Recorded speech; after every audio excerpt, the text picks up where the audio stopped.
Okay, so once again, for those who have yet to meet, I'm McGuire, and I'm very excited and grateful to be here with you all.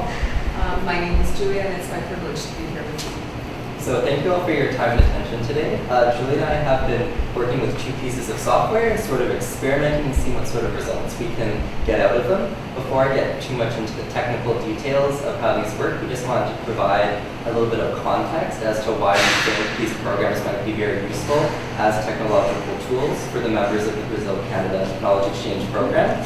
Our hope is that these pieces of software can be utilized to expand the fruitful conversations that we're having at conferences such as this by facilitating an ongoing conversation between team members before and after the actual conferences take place.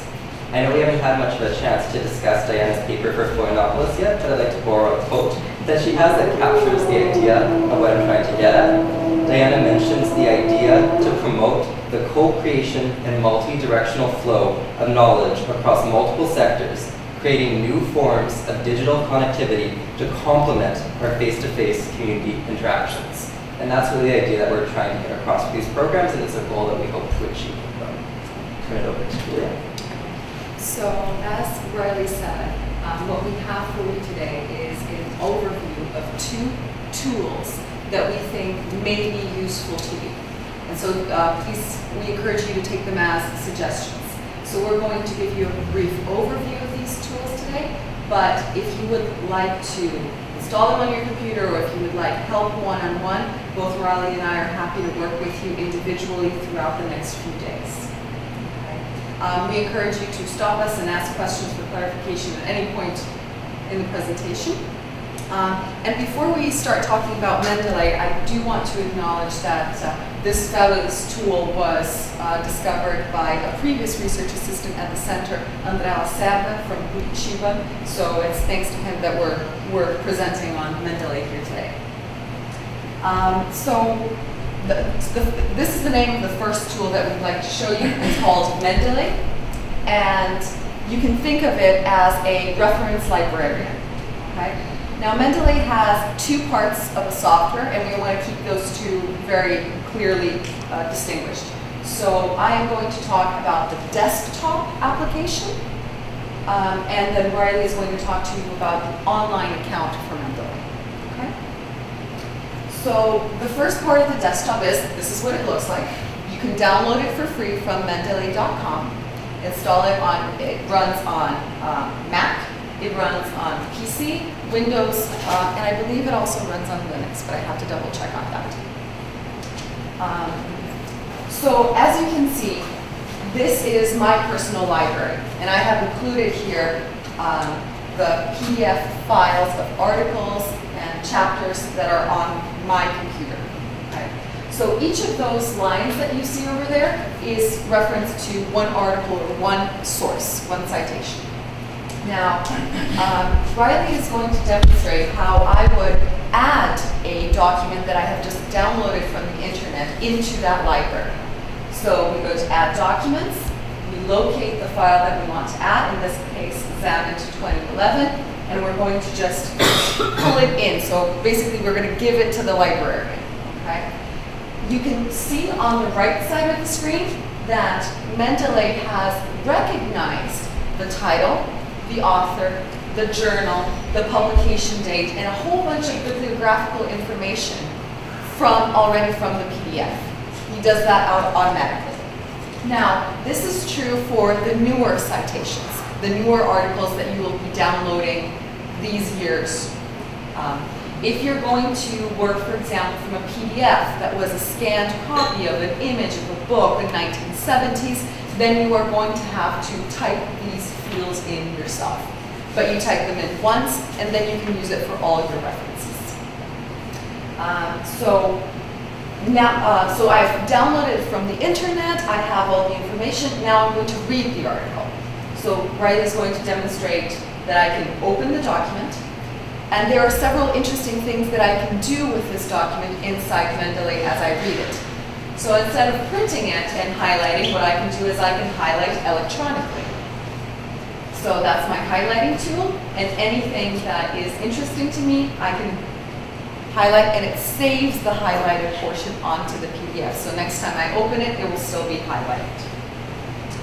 The second thing I can do is I can add a note. So just as I would make a note on the margin of a printed paper, I can add a note here saying, great quote, want to use for my dissertation or next paper I write. And Mendeley will also save those notes for future use.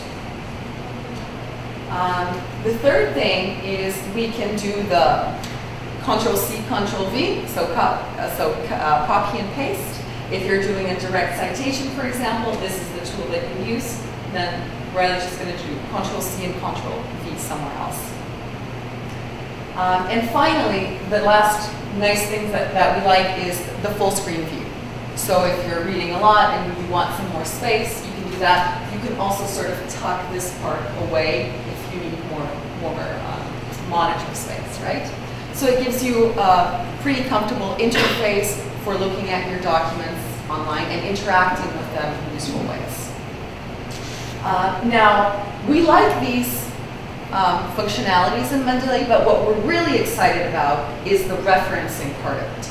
So this is when it starts to save you a lot of time as academics. So let's say that Riley and I are writing a really exciting new paper. This is our paper.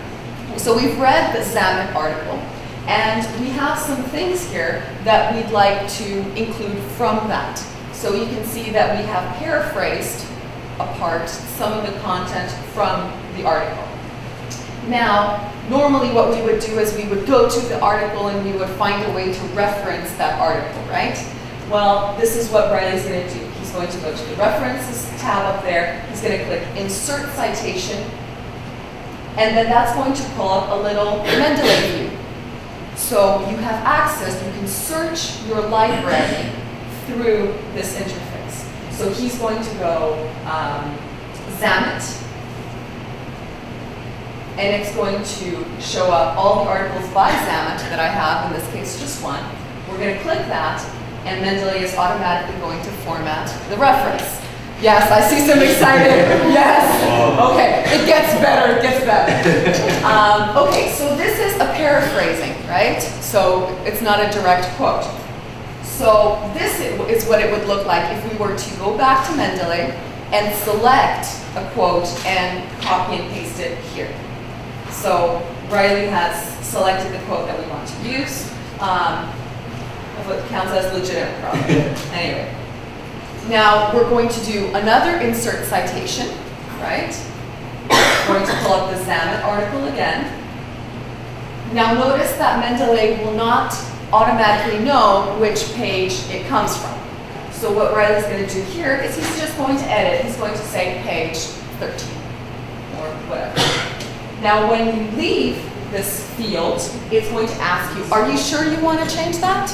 And you're going to say, yes, we do want to add that page number. So you have the two basic forms of citation, right? The paraphrasing and the direct quote. Now, towards the end, I'm going to have to build a reference list, a bibliography list for my paper, right? So I'm going to go to References, and here comes the beauty of it. Insert bibliography. Oops. Okay. We have the cursor in the wrong place, so just do an undo. We go to the reference list and click Insert Bibliography. And automatically, Mendeley will populate your reference list with all the references that you have used throughout your text. In this case, we just have one because we've just used one article so far. But if we had 1,300, you would have a reference list of 1,300. I'm sorry? Yes, of course. And in many formats, right? Right, and so as you can see, I'm using American Psychological Association, the APA, because that's just what my discipline uses. But let's say that I am writing an article that requires, for a journal that requires MLA formatting. No problem. I go over there, it changes everything automatically. Not a problem. Now, as it happens often to us, let's say that we're working on a long paper, we have several citations, and then we decide, no, actually, the Zamet article doesn't flow very well with my paper, I want to take it out. Not a problem. Mendeley will update automatically so that all of the references that you have in your text are on your bibliography, but no extra ones. Now think of the last book chapter, book, paper that you've written and how much time you spent doing this. This is why we're so excited about Mendeley. Okay. Now this is the Mendeley Desktop. Okay. So this is, now Riley and I have been using the Mendeley Desktop for our personal papers, and we've found it to be useful, valuable. We encourage you to try it out and see if it saves you time. If you have a lot of articles saved on your PC and you're building your library, think of it as reorganizing your physical library, right? It's going to take a long time to do it at first, but once you've done that initial work, it's going to save you a lot of time and effort when you're actually writing your papers. Okay, so we found it useful. We hope that you find it useful as well. So that's the desktop portion of Mendeley. Do you have any questions so far? What questions do you have so far? Yes, Andrea. How many papers can I have? That's a really good question. I'm thinking in the thousands because my account is to the limit and thousands. And well, I have another question. Sure. When you highlight the parts of the text, you said that Mendeley saves it. Yes. Can I send it to somebody else? Yes, you can share it. Okay, but when I send it, does it take the highlightings or? If you send, think of it as your card catalog, right? If you're sharing with someone who has Mendeley, and we're going to talk about that in Riley's presentation, then they will see the same notes, okay?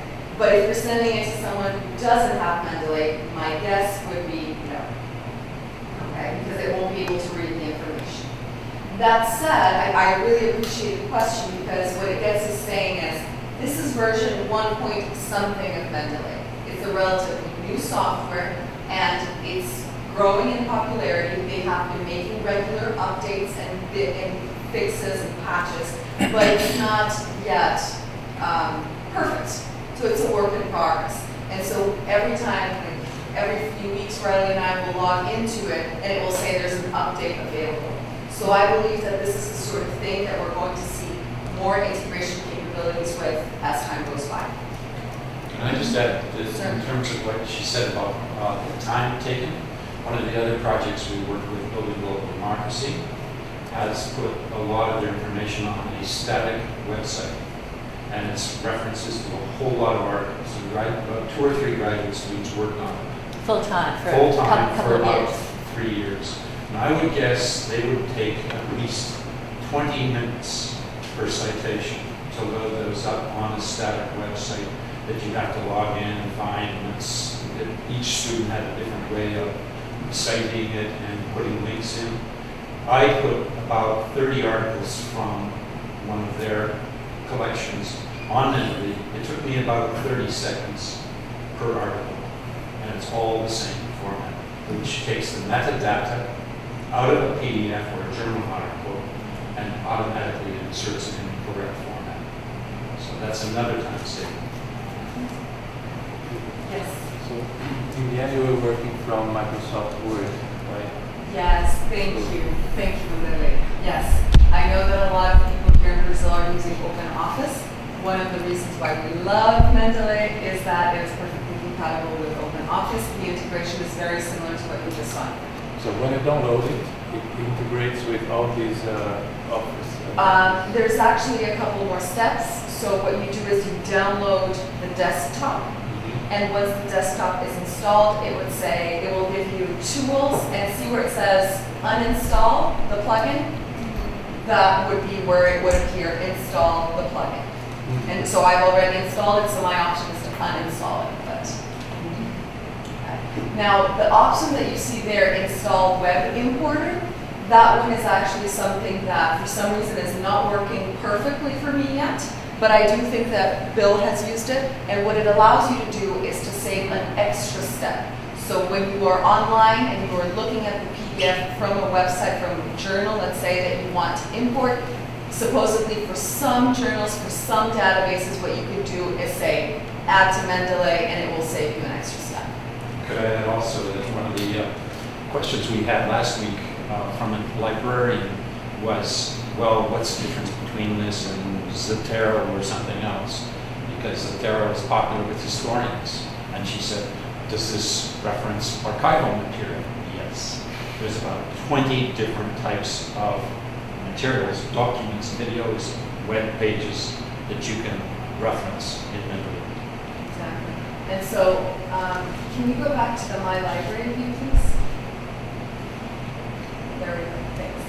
So, as you can see, the pane that's, as you can't see it, the pane that is hidden to the right, if we are to select one of these, see where it says journal? Can you scroll up a little bit, please? Thank you. See where it says journal article? Ah, thank you so much. Technology.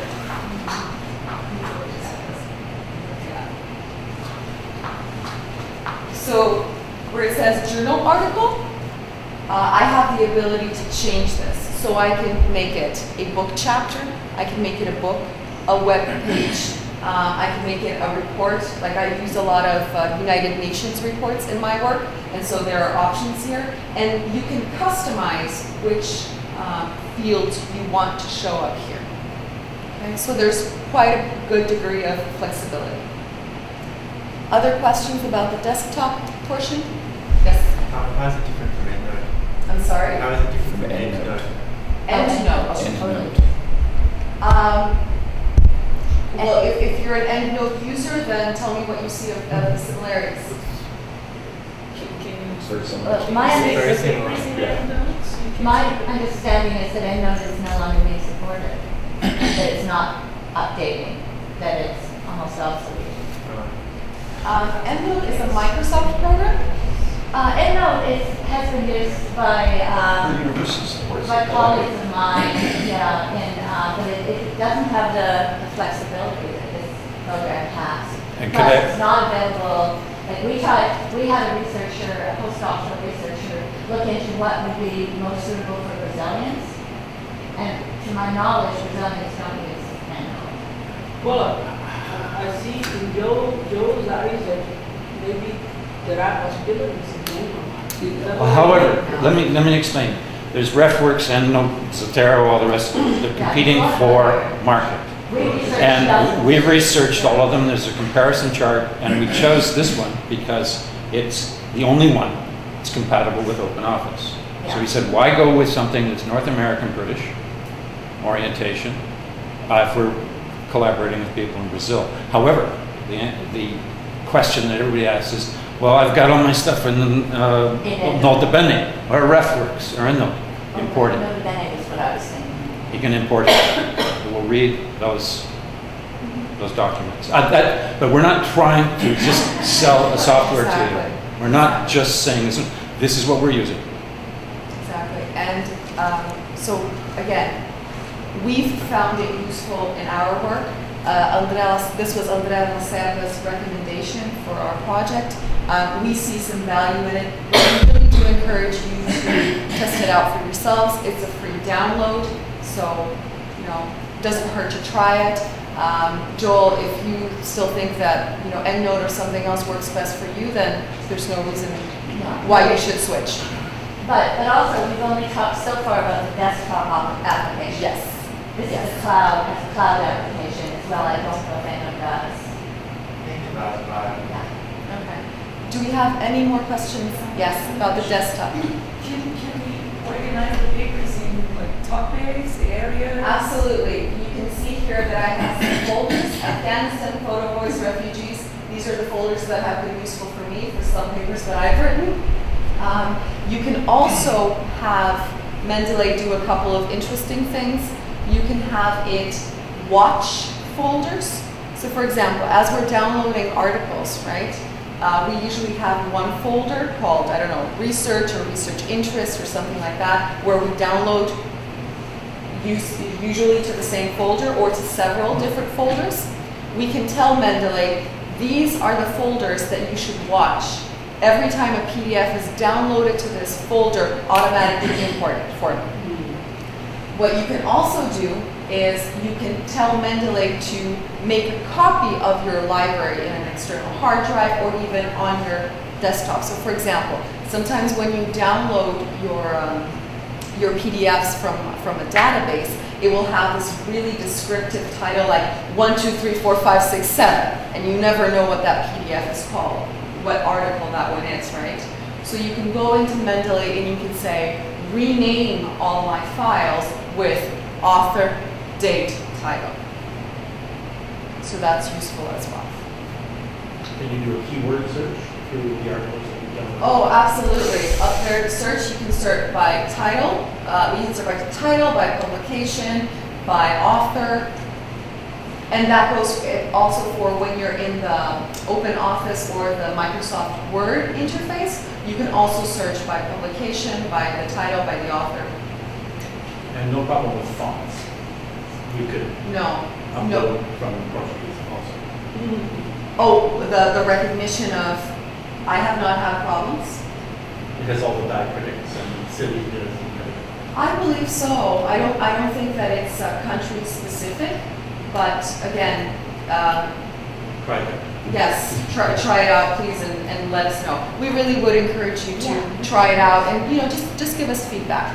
I'm going, just for time concerns, I'm going to pass it on to Riley so that he can present the second part of Mendeley, which is the online account. But again, we are happy to work with you one-on-one throughout the next few days if you have any further questions. So, Riley, you want to start there?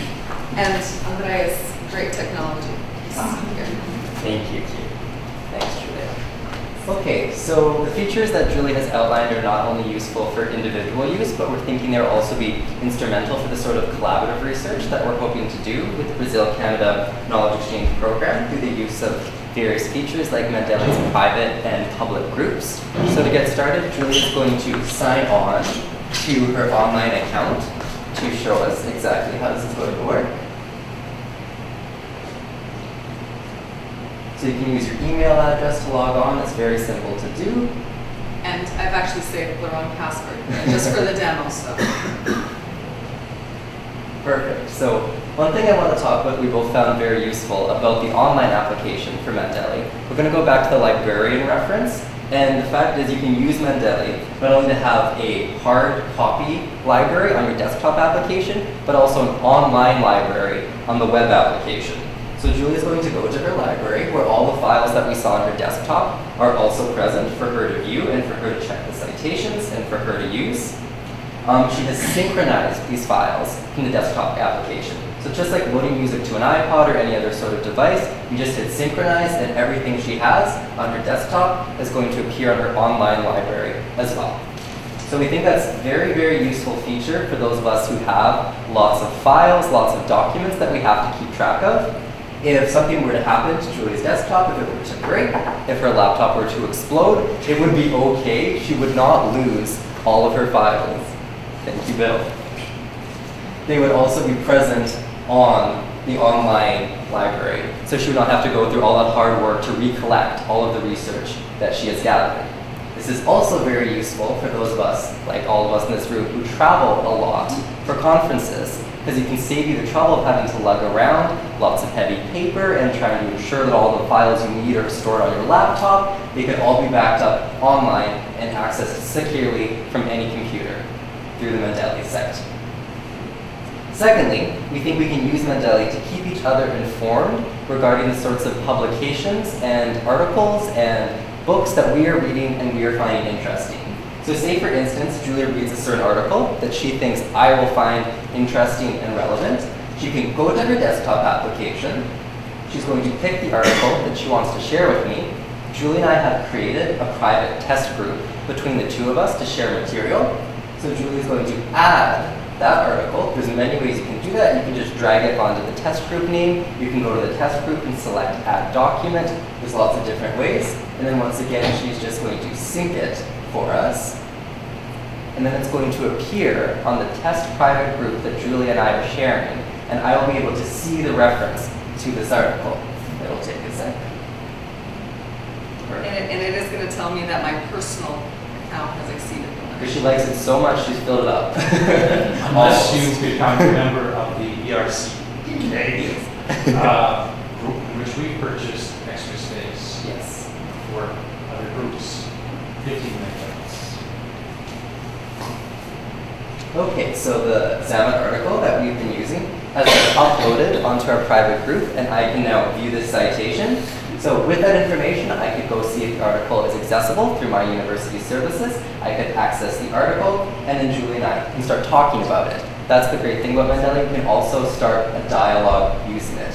For instance, we already have a Brazil-Canada Knowledge Exchange group on Mendeley. So Julie's going to go to that group, and as we can see, Diana has put up a citation to a free document that people can access. Now Julia can leave a comment on this citation after she's read the article, telling Diana what a great share, she really enjoyed it, and then Diana can comment back. We can start a conversation, go back and forth, not only sharing what we've read, but what we think about what we have read to create a dialogue between team members.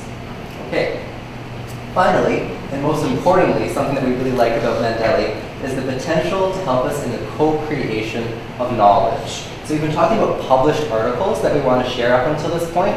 It's also useful for our own unpublished works in progress. So we can share these personal works in a private group. Once again, the private group is only accessible to people who have been directly invited to join the group. So it's a secure, safe environment for knowledge exchange because it's just you and your trusted colleagues who will be able to access your work in progress. This way, if Julie's writing an article, she wants some feedback, she can put it up in our group. I can read her text. I can make suggestions, comments, questions, and Julia can integrate that into her paper. Similarly, if people on the research team are working together on a project, you can upload drafts, you can add, you can change things, and you can use Mendeley as an interface to create knowledge, create publications together in the earlier stages.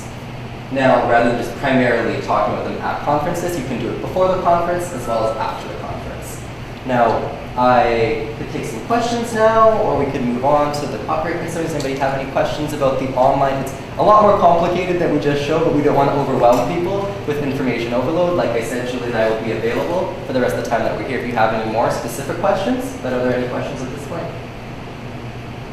I suppose that's partly the answer, Joel. I don't know enough about EndNote, but the other reason is that we want to use this for our sharing of our own work, for working together online to generate our work. And that's totally different from EndNote as I understand it. Yeah, we just thought we'd start with that EndNote type function to show how it's useful to individuals, but our reason for choosing it is it's facilitating of collaboration across distances.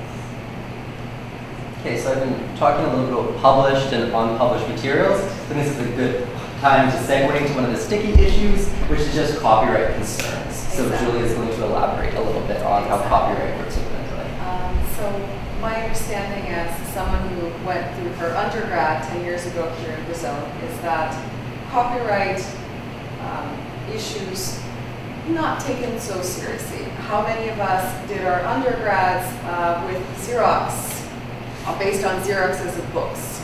Doesn't happen in Brazil. Doesn't happen in